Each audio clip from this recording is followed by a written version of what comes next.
Hello friends, welcome back to my channel. और आज मैं रिव्यू करने वाली हूँ फ्लिपकार्ट से परचेज़ किए हुए मेटल किचन कैबिनेट का। तो ये आप देख सकते हैं, मुझे कुछ इस तरह के पैकेजिंग में मिला था और ये उसमें एक और बॉक्स था। तो इसको ओपन कर लेते हैं, इसके अंदर ही है। तो इसको हम ओपन कर लेते हैं और इसे हम आज असेंबल भी करेंगे, क्योंकि ये जो हमें बना हुआ नहीं आता है तो हम इसे असेंबल भी करेंगे। तो ये मुझे कुछ इस तरह का रिसीव हुआ है, आप देख सकते हैं। और इसको हम ओपन कर लेते हैं।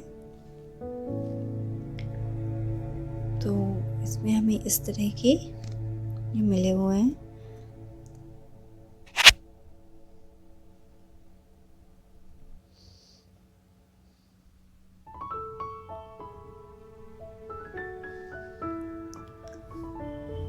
और ये असेंबल कार्ड है और इस तरह से हमें ये सब चीज़ें इसमें मिली हुई हैं। तो इससे देख के हम इसे असेंबल करेंगे। आप देख सकते हैं इसमें हमें दिया हुआ है कार्ड और इसमें इस तरह के हमें ये पाइप दिए हुए हैं। ये जो है सिल्वर का है और मैंने फ्लिपकार्ट से इसे 1200 रुपये का परचेज़ किया था। और क्योंकि इस पर डिस्काउंट चल रहा था कुछ, तो उस टाइम मैंने इसे परचेज़ किया था। तो मुझे कुछ ये 1200 का पड़ गया था। और ये जो है Flipkart perfect home studio metal kitchen cabinet के से है।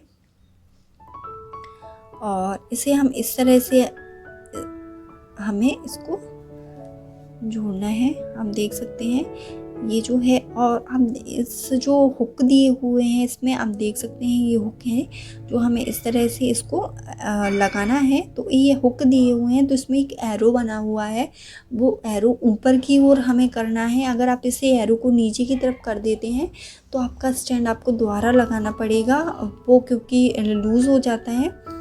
तो आपको जो इसका हुक का एरो है ध्यान देना है कि उसको ऊपर की तरफ ही रखना है। तो इस तरह से हम इन्हें ऐड कर लेंगे सारे पाइप में। और हमें उन्हीं पाइप में इन्हें ऐड करना है जो नीचे तरफ इसमें ब्लैक कलर का कैप लगा हुआ है जिसमें। तो उसी तरह के हम कैप पाइप में इसे इस तरह से ऐड कर लेंगे। तो हमने यहाँ पे 4 पाइप में इसको ऐड कर लिया है और आप देख सकते हैं इसमें ब्लैक कलर का कैप लगा हुआ है नीचे। तो इस तरह से हमने चारों पाइप में ऐड कर लिया है। और अब हम इसको जो स्टैंड है इसको इस तरह से डालेंगे। इसके अंदर जो जाली है इसको हमें बहुत ही ध्यान से करना है। तो ये हम इस तरह से इसमें डालेंगे। अगर आप 2 लोगों की हेल्प ले सकते हैं तो बहुत ही अच्छी बात है, आपसे बहुत ही इजीली बन जाएगा। अगर आप अकेले कर रहे हैं तो आपको थोड़ा सा टाइम लग सकता है। तो हम इस तरह से इसको डाल देंगे चारों तरफ से। तो मैं यहाँ पे अकेले कर रही हूँ तो यहाँ पे मुझे थोड़ा सा टाइम लग रहा है। और इस तरह से मैं इसे डाल दूँगी और अब मैं इस तरह से ये भी डाल दूँगी। तो आप देख सकते हैं यहाँ पे मैंने चारों जो पाइप हैं वो स्टैंड में डाल दिए हैं। जो हमें रैक मिला हुआ है उसमें हमने इस तरह से डाल दिए हैं। और अब जो हमें एक और पाइप मिले हुए हैं वो इस तरह से हम इन पाइप के अंदर डालना है। इसमें आपको कुछ पतले पाइप मिले हैं तो वो इस तरह से हम इसके अंदर डालेंगे। तो आपको जो ब्लैक वाला कैप वाला पाइप है वो उसको ऊपर तरफ रखना है और उसका जो दूसरा वाला हिस्सा है उसको आपको नीचे इसके अंदर डालना है। तो इस तरह से हम इसको डाल देंगे।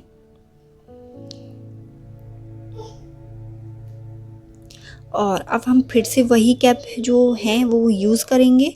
तो आप देख सकते हैं यहाँ पे होल दिए हुए हैं बीच में, इस तरह से हम इनको लगा देंगे। और यहाँ पे भी हमें वही प्रोसेस करनी है कि जो हमें एरो का निशान है वो ऊपर की तरफ रखना है, वरना जो आपका रैक है वो नीचे खिसकने लगेगा। तो आपको वो जो एरो है वो ऊपर की तरफ ही रखना है। तो इस तरह से हम ये चारों कैप लगा देंगे। और कैप लगाने के बाद अब हम जो दूसरा वाला रैक है वो इसके ऊपर इस तरह से डालेंगे। तो ये डालने के बाद यहाँ पे इजीली इस तरह से फिट हो जाता है। तो आप देख सकते हैं ये हमारा फिट हो चुका है और हम आराम से इसको डाल देंगे। तो यहाँ पे डालते हुए, क्योंकि ये कैप जो हैं इसके लगाने वाले, जो होल में डालने वाले, वो थोड़े से लूज़ हैं, तो हमें बहुत ही आराम से डालना होता है क्योंकि निकल जाते हैं ये। तो अगर आपका निकल जाता है तो फिर से थोड़ा सा उठा के उसको डाल लीजिए। तो इस तरह से हमने ये डाल लिए हैं और अब हम इसको थोड़ा सा इस तरह से प्रेस कर देंगे जिससे ये अच्छी तरह से अंदर चले जाए। और अब आप देख सकते हैं हमें एक सबसे ऊपर एक होल मिला हुआ है, उसमें भी हम ये वाले जो हुक दिए हुए हैं इस तरह से डालेंगे। तो इस तरह से भी हम इस होल में इस डाल देंगे। तो ये हम इस तरह से इसमें डाल देंगे। इसको भी हमें जो एरो का निशान है वो ऊपर ही रखना है। इस बात का आपको ध्यान रखना है कि आपको एरो का जो निशान है हुक पे, वो उस कैप में वो ऊपर ही रखना है, वरना जो आपका स्टैंड है वो अच्छी तरह से नहीं होगा शिम्बर। तो हमने सारे हुक लगा लिए हैं और अब हम फिर से इस रैक को इस तरह से रख देंगे और हम इसे इस तरह से सेट कर देंगे। इसे भी हमें आराम से करना है। अगर आप अकेले ही इसे कर रहे हैं तो आप इसे आराम से इस तरह से आपको,